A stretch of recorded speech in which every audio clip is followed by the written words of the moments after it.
The Sterling estate sits on a sprawling, unforgiving stretch of the Connecticut coastline, surrounded by wrought iron gates that look less like a welcome and more like a warning. They call it Highcliffe. I've simply called it work for the better part of 42 years. When you spend 4 decades keeping another family's secrets, polishing their silver and arranging their white hydrangeas, you learn that houses have a pulse. You learn to read the silence in the hallways. You learn that the grander the staircase, the longer the shadows it casts. I am Martha, the head housekeeper of Highcliffe, and long before the events that shattered this family's legacy, I was the woman who saw everything and said nothing. It was the job, until it wasn't. If you had asked me what kind of woman could survive marrying into the Sterling family, I would have pictured someone forged in the same cold, old money furnace as Vivian Sterling, the matriarch of the house. I would have expected a woman with a pedigree, someone who knew how to wield a teacup like a weapon and a smile like a shield. Instead, Caleb brought home Harper. I remember the afternoon they arrived to announce their engagement. It was late October, the kind of crisp, brilliant New England day that makes the world look sharp and unforgiving. Caleb, the only son and sole heir to the Sterling real estate empire, looked lighter than I had seen him in years. For his entire life, Caleb had worn the weight of his mother's expectations like a tailored suit that was 2 sizes too small. He was a good man, kind, thoughtful, perhaps too eager to please a mother who could never truly be pleased. But he had always carried a quiet, persistent exhaustion. With Harper, that exhaustion was gone. Harper was 28 years old, with flyaway brown hair she didn't bother to constantly tame, a face free of the heavy, sculpted makeup favored by Vivian's circle, and a laugh that actually reached her eyes. She wasn't a socialite. She was an archivist and a restorer of antique documents for a historical society in Boston. She spent her days in climate-controlled basements, coaxing life back into crumbling paper, deciphering faded ink, and preserving the forgotten words of dead generations. She had the calloused fingertips of a woman who worked with her hands, and the deep, steady patience of someone who understood that some things take time to reveal their true nature. Standing in the grand foyer of Highcliffe, surrounded by centuries-old portraits and imported Italian marble, Harper looked entirely out of place. And yet, she stood completely unbothered by it. She didn't shrink away from the grandeur, nor did she try to puff herself up to match it. Vivian Sterling descended the main staircase that afternoon like a queen inspecting a newly conquered, albeit disappointing, territory. Vivian was a formidable woman. She was a descendant of minor northern Italian nobility, a fact she never let anyone forget. Her maiden name carried weight in certain dusty elite circles of Europe, and she wore her heritage like an invisible crown. At 65, she was impeccably maintained, her posture rigid, her voice a practiced, cultured purr that could freeze water. "So," Vivian said, reaching the bottom of the stairs and extending a single manicured hand toward Harper, "this is the girl who works with old paper." It wasn't a question, it was a categorization, an immediate, deliberate placement of Harper onto the lowest possible shelf in Vivian's mental hierarchy. Harper took the hand gently, offering a warm, genuine smile. "It's wonderful to finally meet you, Mrs. Sterling. Caleb has told me so much about the estate. The architecture is breathtaking. It is limestone and marble, imported from Verona by my great-grandfather," Vivian replied smoothly, withdrawing her hand. "It requires a certain pedigree to appreciate fully, but I'm sure your little library is very nice too." I stood by the archway, holding a tray of sparkling water, and felt that familiar, heavy dread settle in my chest. I had seen Vivian dismantle people before. She never shouted. She never threw things. She used 1,000 tiny, paper-thin cuts of condescension, delivered with a polite smile, until the victim bled out socially and emotionally. Over the next few months, as the wedding preparations began, the psychological warfare became a daily routine. Harper moved into the estate's guest wing with Caleb for the summer, a trial period Vivian insisted upon to ensure the girl understood what managing an estate entailed. In reality, it was a siege. Vivian and her inner circle, her younger sister, aunt, and a revolving door of wealthy, arrogant cousins, operated like a pack of well-dressed wolves. They never outright insulted Harper in plain English. That would be uncouth. Instead, they weaponized their heritage. Vivian's family spoke a highly specific, archaic dialect of Italian among themselves. It wasn't the conversational Italian you hear on the streets of Rome or Milan. It was an older, formal dialect, rooted in the aristocratic courts of Florence and Venice.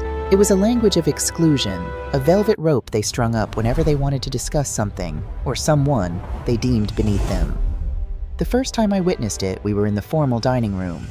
The table was set for 8, crystal gleaming under the chandelier. Harper was wearing a simple, elegant navy dress. Vivian's sister, Clara, leaned across the table and looked directly at Harper's dress. Clara smiled sweetly at Harper, then turned to Vivian and spoke in rapid, fluid Italian. Sembra una cameriera nei suoi giorni di riposo. Dove l'ha trovata per strada? She looks like a maid on her day off. Where did he find her? On the street. Vivienne chuckled softly, dabbing her mouth with a linen napkin. Un cane randagio che pensa di essere un levriero, she replied in the same language. A stray dog who thinks she's a greyhound. They both smiled warmly at Harper. We were just admiring your practicality, dear, Vivian translated, lying effortlessly. It's so refreshing to see someone who doesn't feel the need to dress for dinner. Caleb, sitting beside Harper, stiffened.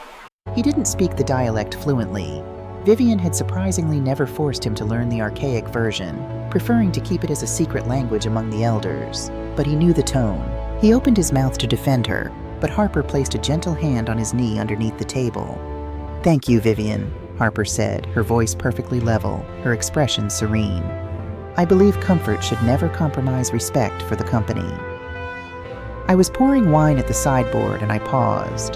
There was a fraction of a second, an imperceptible tightening of Harper's jaw, a brief flash of something sharp and cold in her brown eyes before it was buried away. Most people would have missed it, but I had spent 40 years reading the microscopic shifts in this house. She knew. The realization hit me like a physical blow. I didn't know how and I didn't know why, but as I watched Harper peacefully cut her fish while the women across the table continued to mock her in their secret tongue, I was certain of it. The girl who spent her life deciphering dead languages and restoring centuries-old European manuscripts understood every single syllable of their aristocratic poison. I watched her for weeks after that. I watched the way she navigated the sprawling, hostile mansion. One rainy Tuesday in November, a month before the wedding, Vivian hosted a luncheon for the estate's legal and financial advisors. This was when Marcus stepped fully into the picture.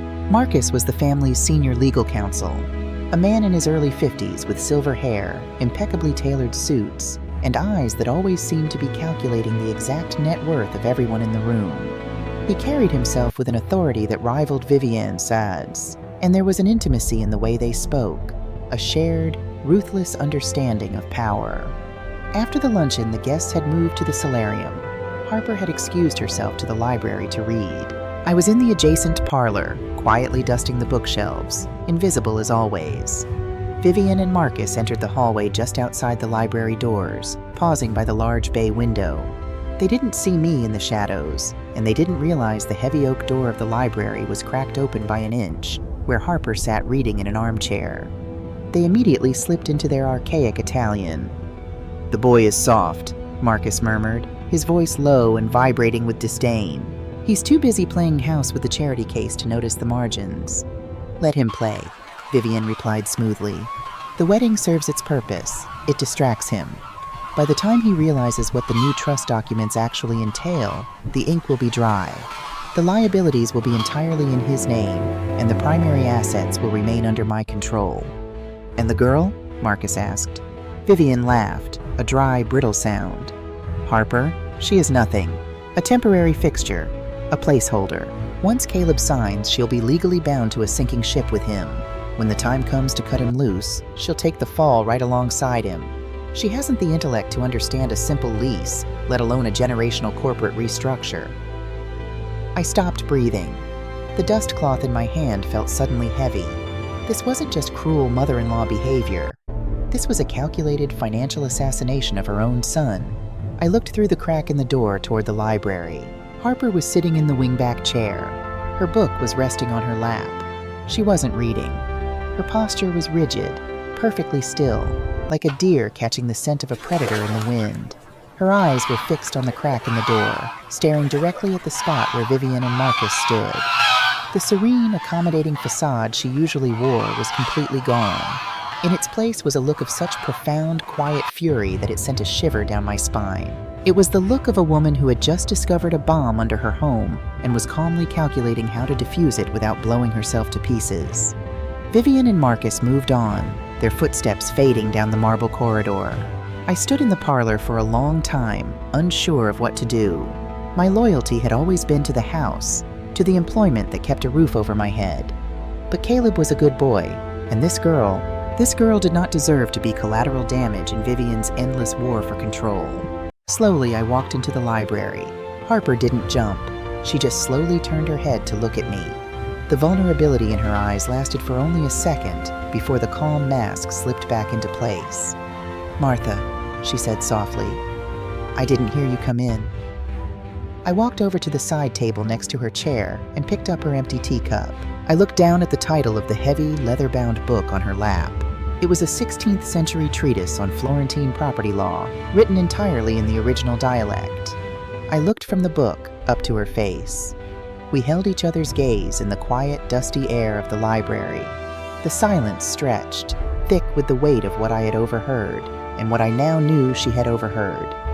I didn't offer her pity. Pity is useless to women like us. Instead, I leaned down slightly, keeping my voice barely above a whisper. "The silver letter opener on the desk in Mr. Marcus's private study," I said, my eyes never leaving hers. "It has a loose handle. Sometimes, when one is struggling to open a particularly stubborn drawer where important files are kept, a heavy letter opener is quite useful for applying leverage." Harper's eyes widened a fraction of an inch. She looked at me, truly looked at me, seeing past the gray uniform and the quiet demeanor of a housekeeper. She saw a woman who knew where all the keys were hidden. A slow, deliberate understanding passed between us. It was a silent pact forged in the shadows of a house built on arrogance. "Thank you, Martha," Harper said, her voice steady and clear. "I appreciate you taking care of things around here. Some messes. They require a very careful touch to clean up." "Indeed they do, ma'am," I replied, placing the teacup on my tray. "Indeed they do." The wedding went ahead a month later. It was a lavish, ostentatious affair that belonged in a magazine, entirely orchestrated by Vivian to showcase her own power. Harper walked down the aisle looking radiant, playing the part of the overwhelmed, grateful bride to absolute perfection. Vivian and her family smiled their camera-ready smiles, toasting the happy couple in English, and mocking them in Italian when they thought no one was listening. They thought they had won. They thought they had secured a pliable son and a foolish, harmless daughter-in-law. They didn't realize that Harper wasn't just surviving their fire. She was studying the blueprint of the furnace. And with me quietly leaving the doors unlocked in the dead of night, the archivist was about to start digging into the Sterling family's darkest vaults. The real war hadn't even begun. The winter that followed the wedding was brutal, even by Connecticut standards. Ice encased the wrought iron gates of Highcliffe, and the wind howling off the Atlantic sounded like a wounded animal throwing itself against the limestone walls. Inside the estate, the temperature was just as unforgiving. To the outside world, Caleb and Harper Sterling were the picture of modern aristocratic bliss. They attended the holiday galas, smiled for the society pages, and played their parts perfectly. But from my vantage point, polishing the silver in the dining room, sweeping the ashes from the massive hearths, I watched the invisible noose tightening around Caleb's neck. Vivian had stepped up her campaign. It was no longer just about alienating Harper. It was about isolating Caleb entirely. The Sterling real estate empire was vast, but it was aging, bleeding money in commercial sectors while sitting on a mountain of hidden liabilities. Vivian and Marcus, the silver-haired viper of a family lawyer, were moving pieces on a chessboard Caleb couldn't even see.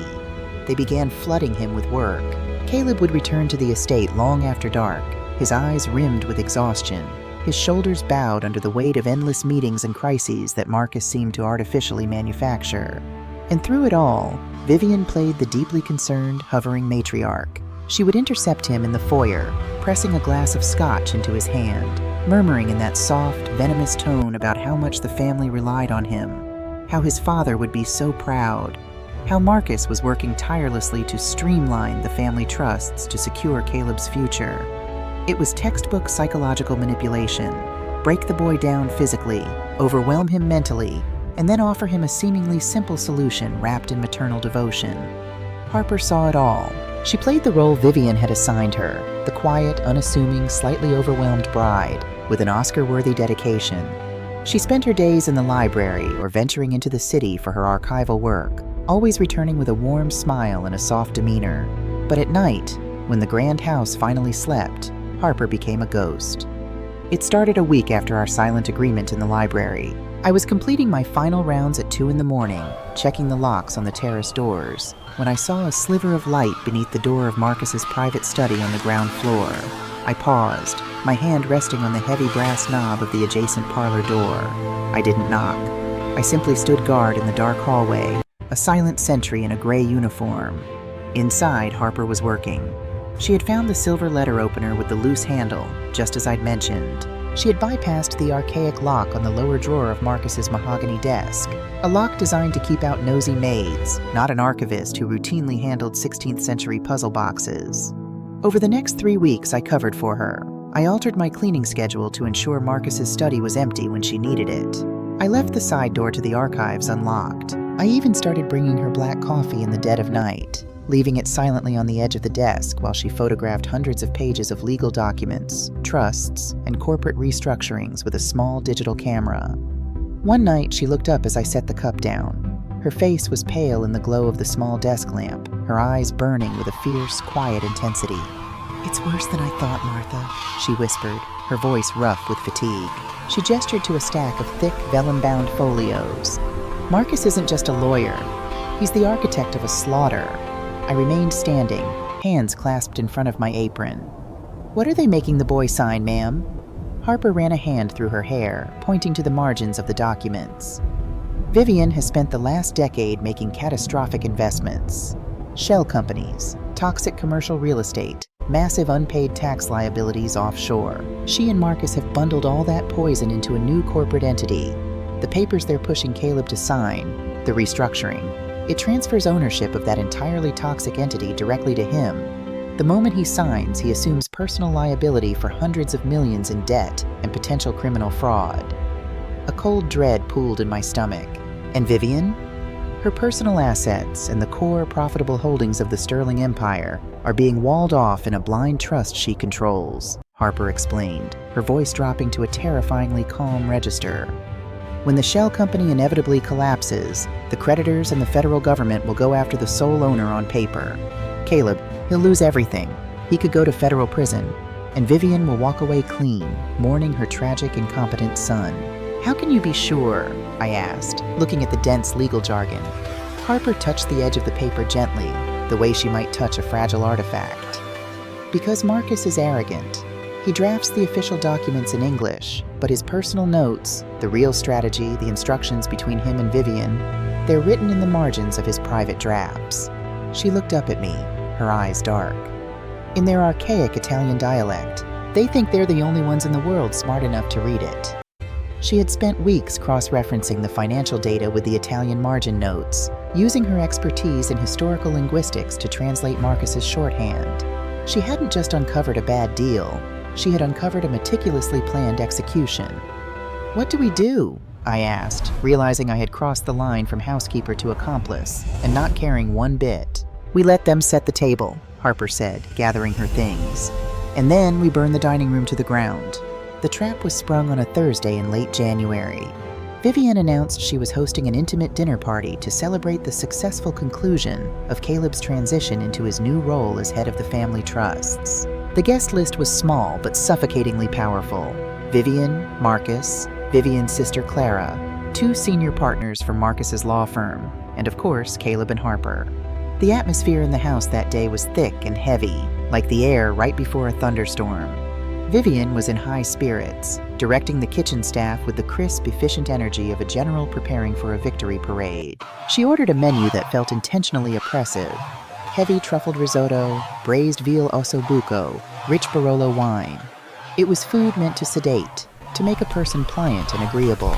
When evening fell, the dining room was a portrait of gilded menace. The chandelier cast sharp, glittering light over the crystal and the antique silver. Caleb arrived late, looking like a man who had been hollowed out. His skin was gray, his eyes bloodshot from staring at spreadsheets he was too exhausted to fully comprehend. Vivian immediately swarmed him, kissing his cheek, praising his dedication, guiding him to the head of the table with a maternal grip that looked suspiciously like a restraint. Harper sat quietly near the middle of the table, wearing a simple dark green dress. She had styled her hair up, exposing the long, elegant line of her neck. She looked completely serene. If I hadn't seen her photographing documents at 3 in the morning, I would have thought she was just another decorative, clueless wife. I stood by the sideboard, a white napkin draped over my forearm, managing the footmen who served the courses. I watched the dynamics play out like a choreographed dance. Marcus dominated the conversation, keeping it light, jovial, yet subtly asserting his dominance over Caleb. He poured Caleb's wine himself, a gesture of faux camaraderie. Vivian and Clara periodically exchanged glances, slipping into their Italian dialect to make swift, brutal assessments of the room. During the risotto course, Clara looked at Caleb, who was massaging his temples, barely touching his food. Clara smiled and said in her fluid, aristocratic Italian, "Guardalo, è così stanco che firmerebbe la sua stessa condanna a morte se gli dicessi che lo farà dormire." Look at him. He is so tired he would sign his own death warrant if you told him it would let him sleep. Vivian took a delicate sip of her wine. "Ed è esattamente quello che farà stasera," she replied in the same tongue. "And that is exactly what he will do tonight." They chuckled. Marcus, who understood them perfectly, offered a thin, knowing smile before turning back to one of his partners to discuss golf. Harper took a bite of her risotto. She didn't flinch. She didn't look up. She just chewed, her face a perfect mask of polite disinterest. The dinner dragged on. The plates were cleared, the heavy meats consumed, the wine bottles emptied and replaced. Caleb looked physically ill by the time the dessert plates were removed. "Well," Vivian said, her voice cutting through the post-dinner lull. She placed her napkin on the table and folded her hands. "As wonderful as the food is, we do have a small bit of family business to conclude. Caleb darling, Marcus has brought the final trust restructuring documents." Marcus smoothly retrieved a thick black leather portfolio from the briefcase at his feet and placed it on the polished mahogany table directly in front of Caleb. He unclasped it, revealing a formidable stack of paper flagged with dozens of yellow sticky notes indicating where a signature was required. Beside the portfolio, Marcus placed a heavy gold Mont Blanc pen. "It's all standard, Caleb," Marcus said, his voice a soothing baritone. "We've discussed the broad strokes. This consolidates the commercial holdings, streamlines the tax burden, and places the executive authority entirely in your hands, just as your mother wished. I know you're exhausted, so I've marked the signature lines to save us from reading through 300 pages of boilerplate legalese." Caleb stared at the thick stack of paper. He rubbed his eyes. "Marcus, I haven't had time to have my own guy review the final draft. The commercial debt load on that new subsidiary—" "Caleb, please," Vivian interrupted, her tone suddenly sharp, carrying a mother's manufactured disappointment. "Do you think I would let Marcus put anything in front of you that wasn't to your absolute benefit? We have been working on this for months to protect you, to protect our family's legacy. Stalling now just invites the IRS to look closer at the old holding companies. Don't be ungrateful." It was the perfect strike. It targeted his exhaustion, his loyalty, and his deep-seated fear of failing the family name. Caleb exhaled a long, defeated breath. He reached out and picked up the gold pen. He pulled the first document toward him, moving the pen toward the bottom right corner of the page. Clara leaned toward Vivian. "Finalmente," Clara whispered in Italian. "Il capio è stretto." "Finally, the noose is tight." Vivian smirked. "Povero sciocco," she murmured. "Poor fool." Caleb's pen touched the paper. Before a single drop of ink could bleed into the page, a hand shot across the table and clamped down over Caleb's wrist. The movement was so fast, so entirely unexpected, that the entire room froze. It was Harper. She wasn't smiling anymore. The serene, accommodating facade had vanished completely, shattered like cheap glass. In its place was a woman forged in absolute, terrifying resolve. She held Caleb's wrist in a vice grip, physically stopping the pen from moving. "Harper?" Caleb asked, startled, looking at his wife as if he had never seen her before. "Do not sign that," Harper said. Her voice wasn't loud. It didn't need to be. It cut through the heavy air of the dining room like a scalpel. Marcus bristled, instantly shifting into a defensive, patronizing posture. "Harper, dear, this is complex legal and financial business. It's not something you need to concern yourself with. Why don't you let Caleb—" Harper ignored Marcus entirely. She didn't even look at him.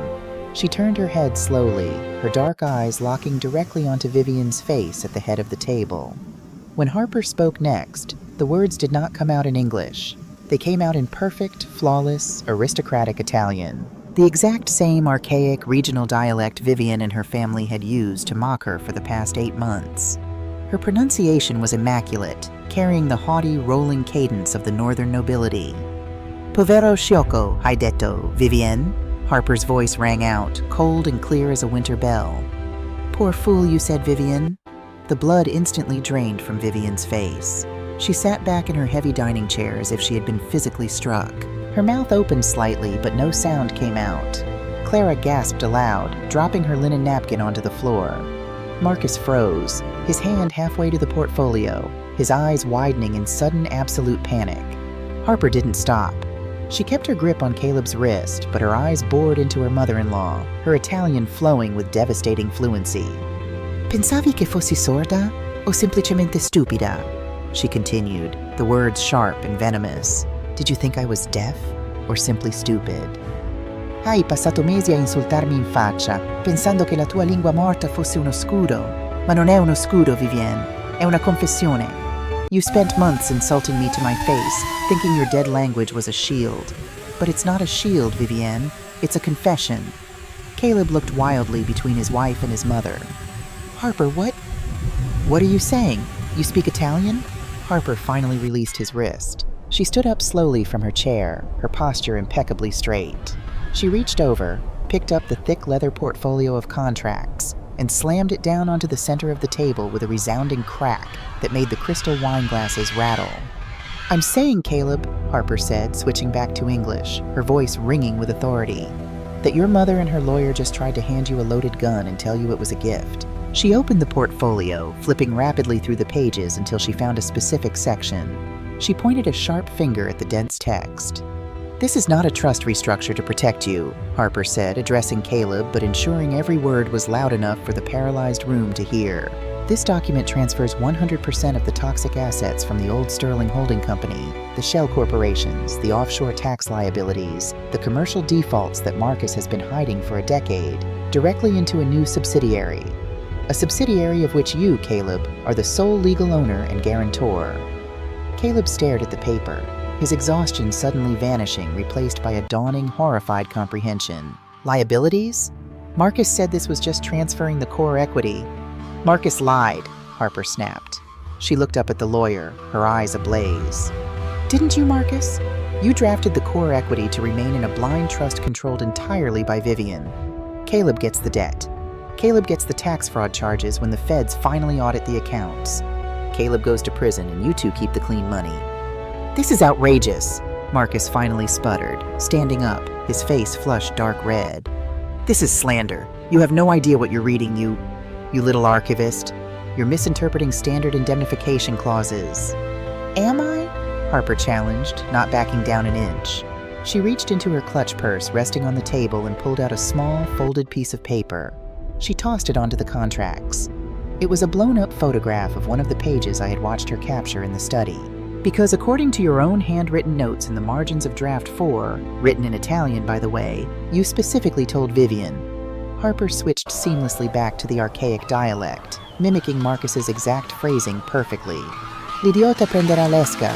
Assicurati solo che firmi prima della fine del trimestre fiscale. The idiot will take the bait. Just make sure he signs before the end of the fiscal quarter.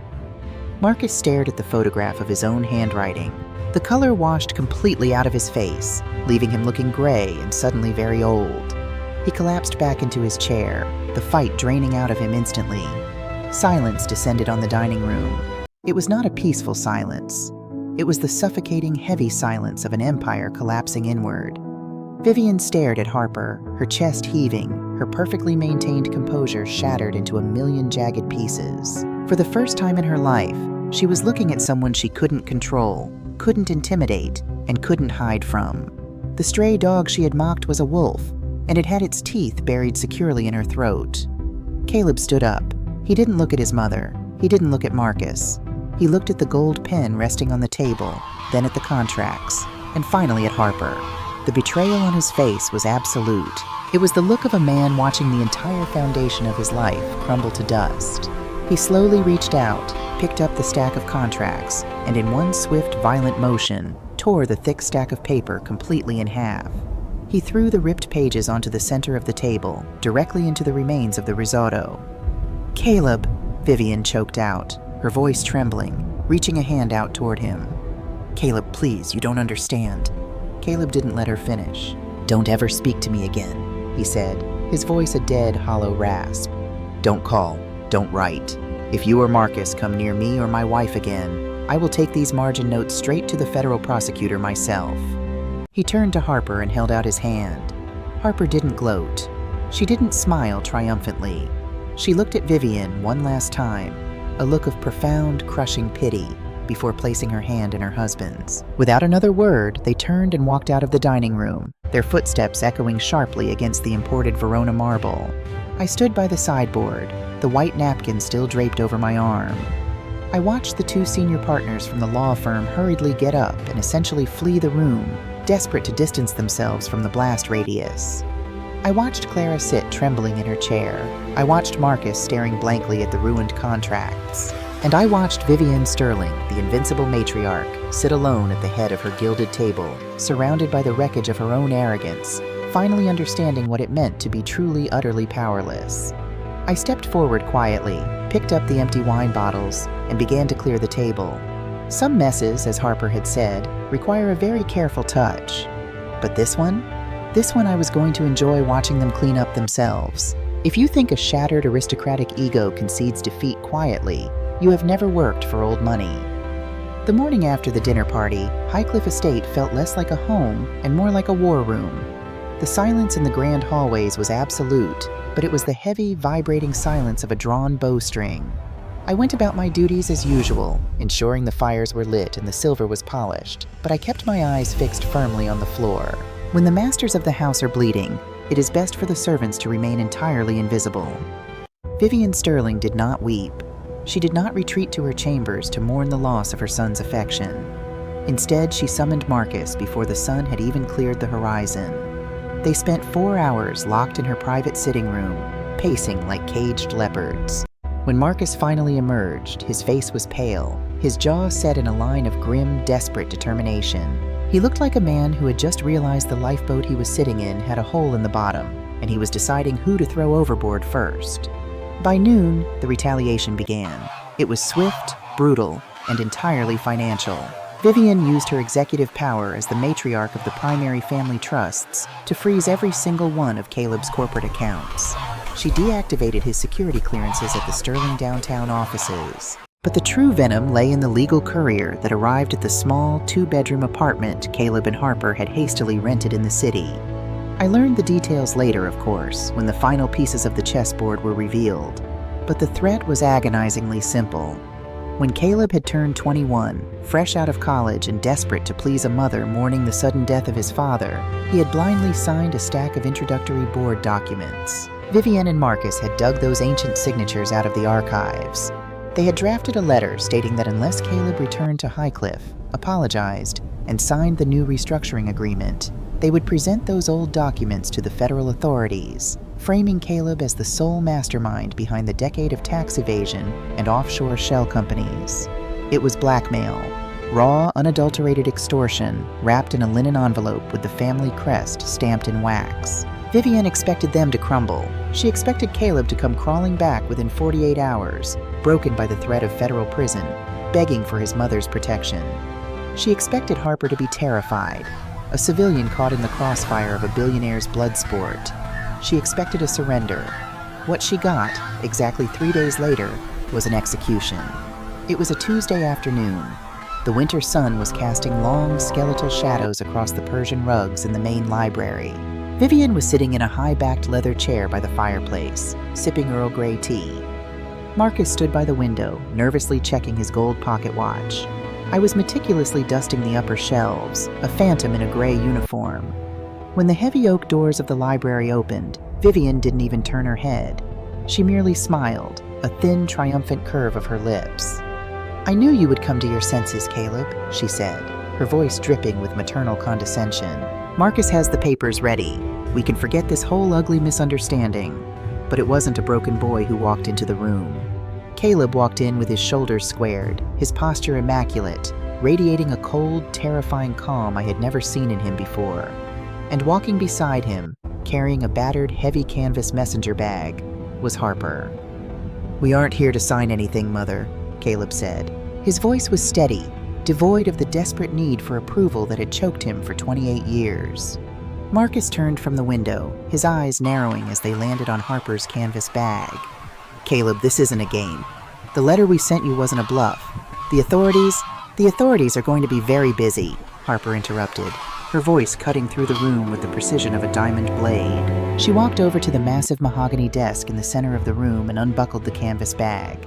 Vivian finally turned her head, her smile faltering as she looked at her daughter-in-law. "I don't know what you think you're doing, you arrogant little girl," Vivian spat, dropping the pretense of politeness. "But you are playing in a league you do not understand. You speak a little Italian. Congratulations. That doesn't change the law. It doesn't change the signatures Caleb put on those documents 7 years ago." Harper didn't raise her voice. She didn't have to. She reached into the bag and pulled out a thick, plastic-wrapped bundle of heavily aged, water-damaged ledgers. "Do you know what the hardest part of archival restoration is, Vivian?" Harper asked, resting her hand on the ancient books. "It isn't translating the dead languages. It isn't repairing the torn vellum.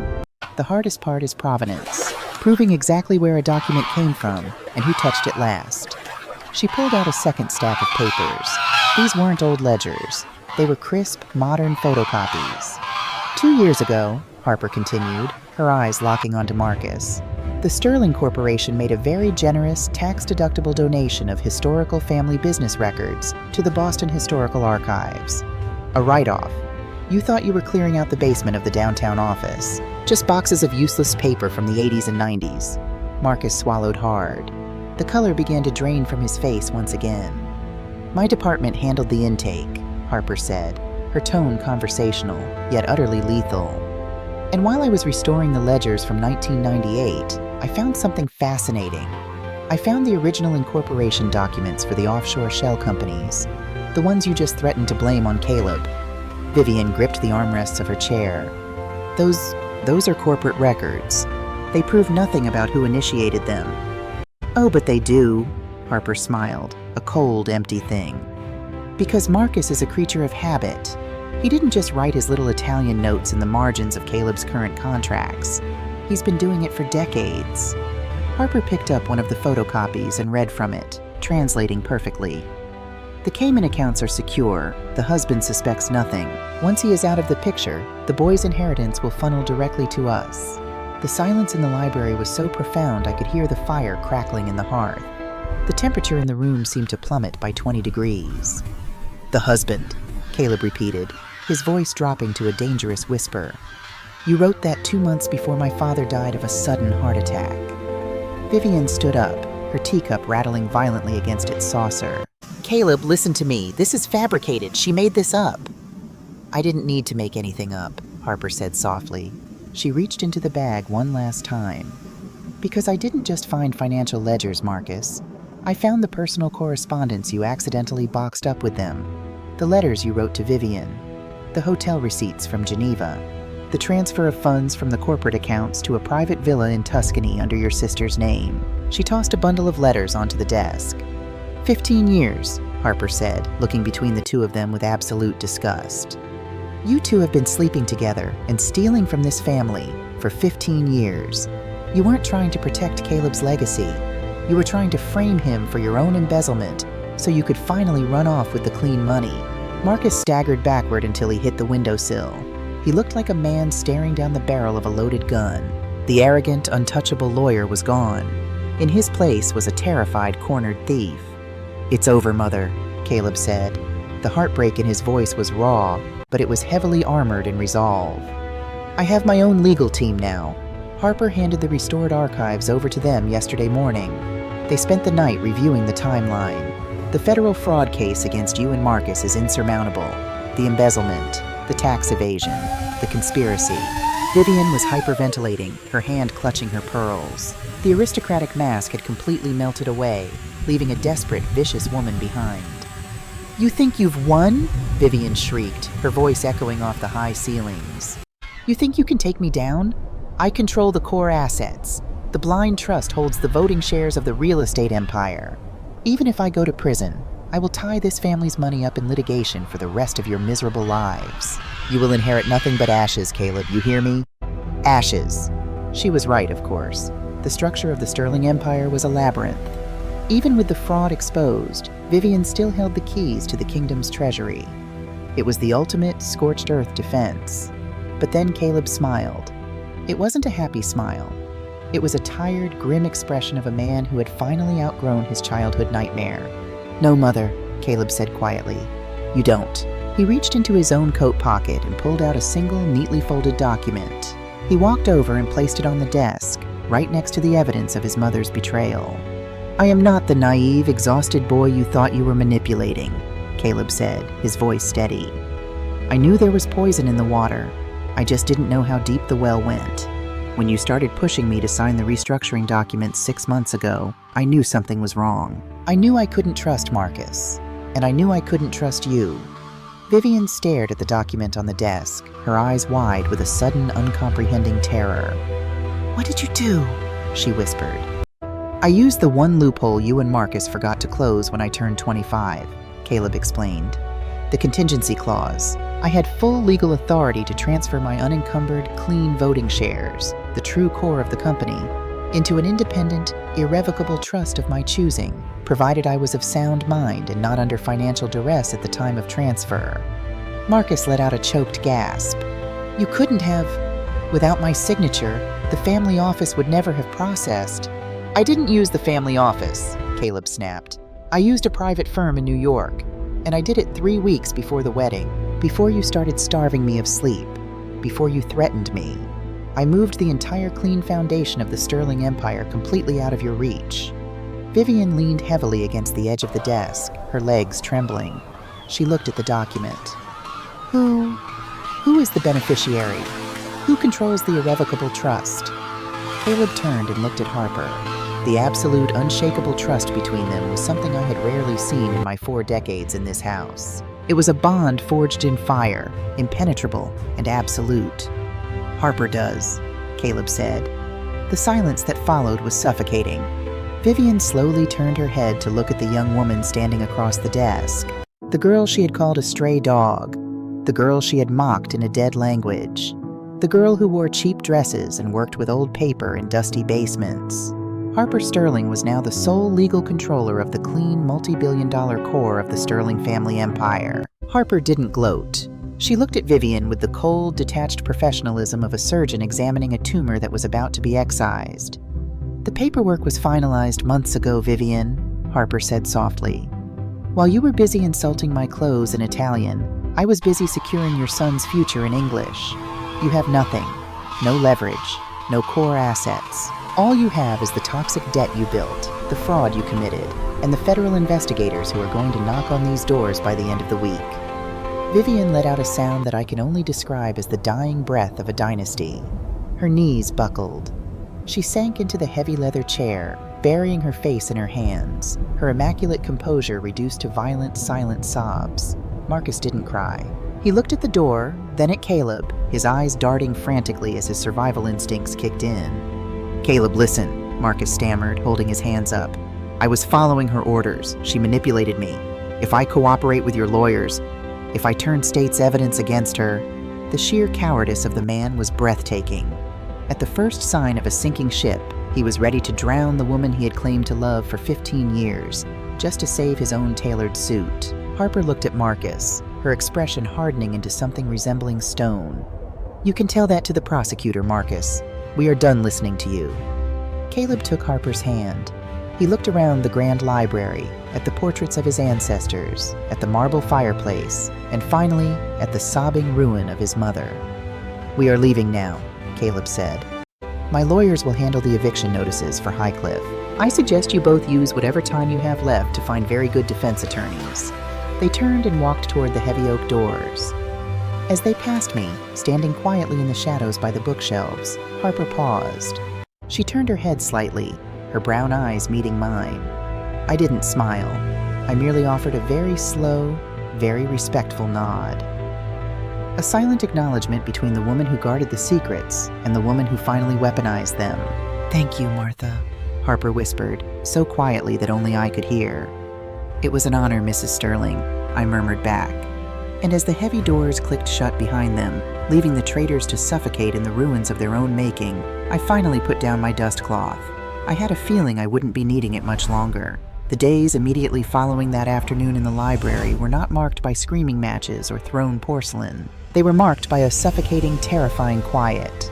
It was the sound of a massive ancient ship taking on water, the hull groaning under the pressure just before it slips beneath the surface forever. I stayed, of course, not out of loyalty to Vivian, but because a good housekeeper never leaves a mess half swept. I wanted to watch the dust settle. Marcus, true to his cowardly nature, vanished from Highcliffe within the hour. He didn't even pack his imported cigars from the humidor in his private study. He drove his Mercedes back to the city, no doubt spending the entire commute desperately dialing the personal numbers of federal prosecutors, begging for a plea deal before Vivian could throw him under the bus first. There is no loyalty among thieves, especially when the thieves are wearing bespoke suits and facing a decade in a federal penitentiary. Vivian, however, remained in the house. For the first 3 days, she operated under the delusion of her own invincibility. She paced the marble hallways, her phone glued to her ear, barking orders at junior partners in Marcus's firm, demanding they find a loophole, a contingency, a way to freeze the irrevocable trust Caleb and Harper had established. But the junior partners stopped returning her calls. The bank managers at her offshore accounts suddenly became unreachable. The socialites who used to drink her champagne and laugh at her cruel jokes in Italian suddenly found themselves too busy to attend her luncheons. The velvet rope of high society, which Vivian had used to keep the world out, had suddenly been pulled tight around her own neck. Then came the morning the black SUVs arrived. It was a cold, overcast Tuesday, almost exactly a week after Caleb and Harper had walked out. I was polishing the brass handles on the front doors when the caravan of vehicles crunched up the long gravel driveway. There were no sirens, no flashing lights, just the quiet, relentless efficiency of the federal government coming to collect its due. I opened the door before they even had to knock.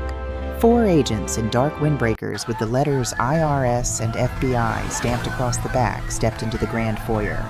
They did not wipe their feet. They did not look intimidated by the imported limestone or the centuries-old portraits. To them, Highcliffe wasn't a castle. It was a crime scene. Vivian descended the main staircase. For the first time in 42 years, she looked her age. Her hair, usually sprayed into a perfect silver helmet, was flat. She wore no makeup. The silk dressing gown she wore seemed suddenly too large for her shrinking frame. "Miss Vivian Sterling?" the lead agent asked, his voice echoing off the vaulted ceiling. "We have a warrant for your arrest on charges of federal tax evasion, wire fraud, and criminal conspiracy." She didn't fight. She didn't scream in her aristocratic Italian. She simply descended the final few steps, holding onto the mahogany banister as if her legs could no longer support her. As they read her rights and placed the heavy steel handcuffs around her manicured wrists, she looked at me. Our eyes met across the foyer. In her gaze, there was shock, humiliation, and a sudden, desperate plea for an ally. She wanted me to comfort her. She wanted the invisible woman in the gray uniform to tell her that it was all a terrible mistake, that she was still the queen of the manor. I looked at her, my face entirely impassive. I reached into the pocket of my apron, pulled out a clean white dusting cloth, and turned my back on her to resume polishing the brass door handle. I heard the heavy oak doors close. I heard the engines of the SUVs fade down the driveway. And then, for the first time in decades, Highcliffe was truly, wonderfully silent.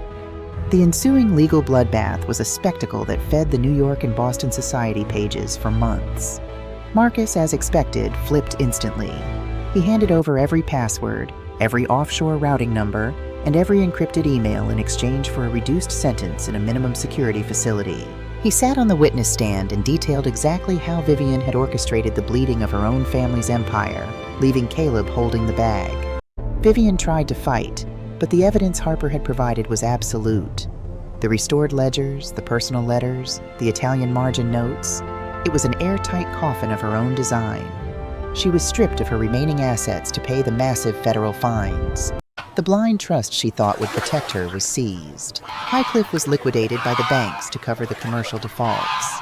The matriarch who had prided herself on her flawless pedigree was sentenced to 8 years in a federal women's correctional facility, where I imagine her archaic Italian dialect is of very little use in the cafeteria line. People who followed the scandal, the journalists, the high society gossips, even Caleb himself, often marveled at the incredible stroke of luck that brought the Sterling Empire down. They called it divine intervention. They called it poetic justice. What were the odds, they asked, that the exact boxes containing the evidence of Vivian's 15-year fraud would be randomly donated to the exact historical society where her new, brilliant daughter-in-law worked as a senior archivist? What a remarkable, miraculous coincidence.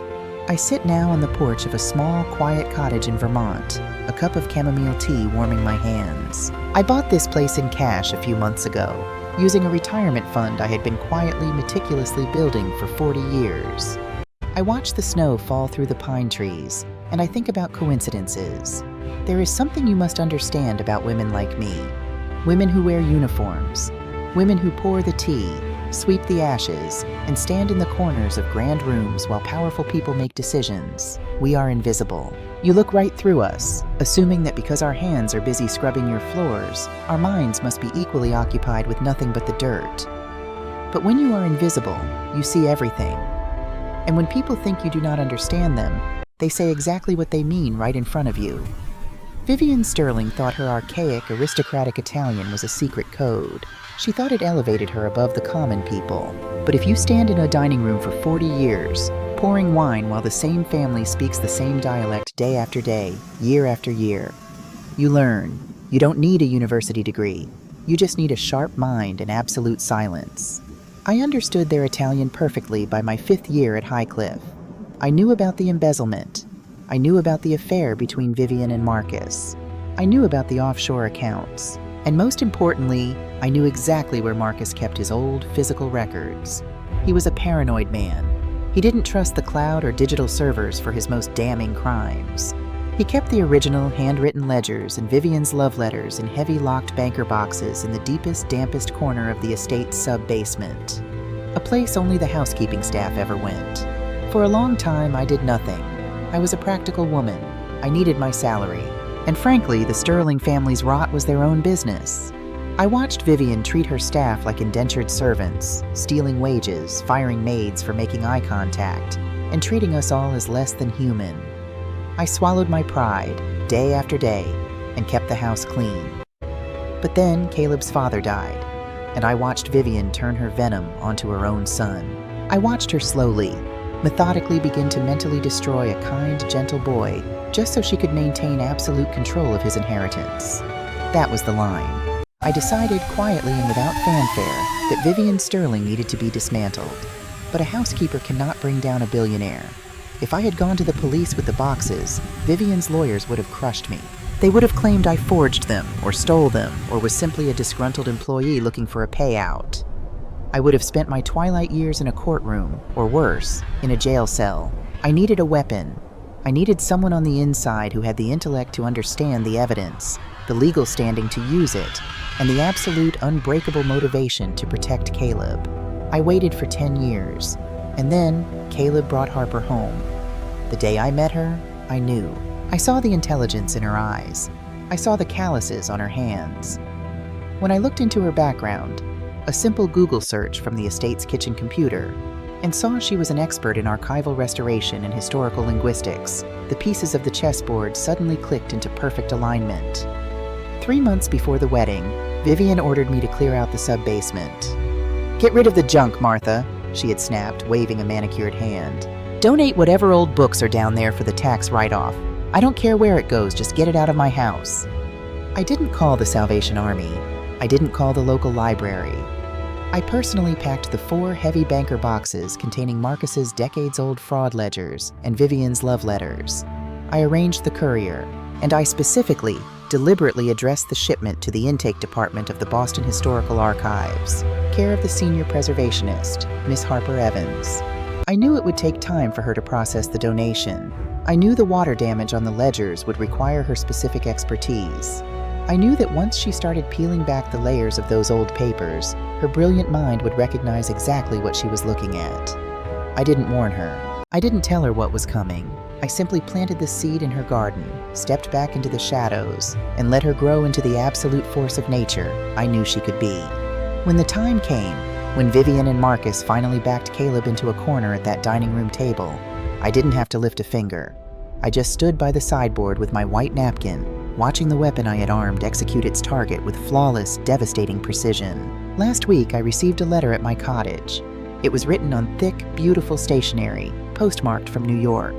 It was from Harper. Caleb and Harper didn't move into a mansion. They bought a beautiful, historic brownstone in Brooklyn. Caleb started a new, ethical real estate development firm, entirely divorced from his mother's toxic legacy. Harper is back to restoring documents, only now she funds the Historical Society entirely through the clean trust she controls. The letter was short. It didn't mention the trial. It didn't mention Vivian. It simply asked how the winters were in Vermont and enclosed a photograph of Caleb, looking healthy, rested, and genuinely happy, standing in a sunlit kitchen with a golden retriever. At the very bottom of the page, beneath her signature, there was a brief postscript. It was written in flawless, flowing Italian.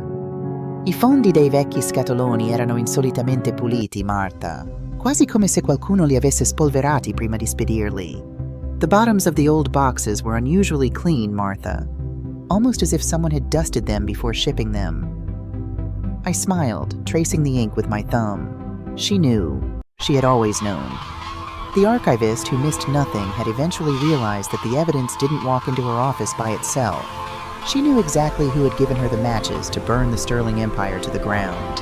I folded the letter and placed it on my mantelpiece next to a small silver letter opener with a slightly loose handle. If you are a woman of a certain age, reading this or listening to this, and you have spent your life feeling unseen, if you have been talked over at dinner tables, dismissed in boardrooms, or treated as part of the furniture in your own family, I want you to remember Martha the housekeeper. They will mistake your silence for ignorance. They will mistake your patience for weakness. Let them. Let them build their arrogant little kingdoms and speak their secret languages, thinking you are too small to understand the world they rule. Do not waste your breath trying to convince them of your worth. Conserve your energy. Keep your eyes open. Learn the layout of their house. Find where they bury their secrets. And when the perfect moment arrives, whether it takes 4 weeks or 40 years, you will not need to raise your voice to bring their walls crashing down. You just have to know exactly which thread to pull. The snow is falling harder now, blanketing the Vermont woods in a pure, unbroken white. It is quiet here. It is peaceful. And best of all, the only messes I have to clean up now are entirely my own.